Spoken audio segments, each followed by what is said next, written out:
The first of two main ways to disable Windows Defender is the standard temporary disable. Use this if you just want to run a program that Windows Defender is blocking, but keep in mind that Defender will automatically turn back on after a few minutes to ensure that the system stays protected. To do this, go to Settings. You can just press Windows button plus I. Then you're going to select Privacy and Security and then Windows Security right here. Click Virus and Threat Protection, and under Virus and Threat Protection Settings, click Manage Settings.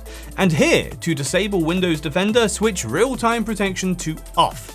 If you want to add an exclusion in the same Manage Settings menu, scroll down to Exclusions and add a file or folder that you want Windows Defender to ignore. But there's a cleaner way to deactivate Windows Defender.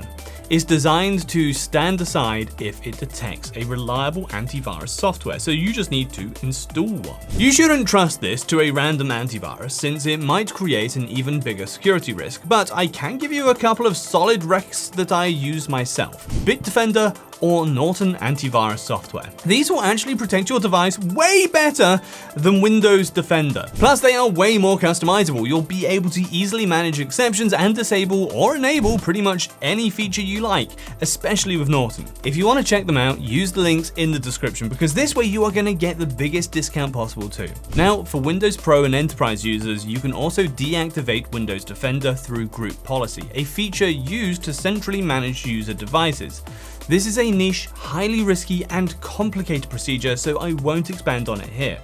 But if you want a video on it, well, let me know. And now you know how to deactivate Windows Defender. I highly recommend replacing Windows Defender instead of tampering with it and risking a computer virus.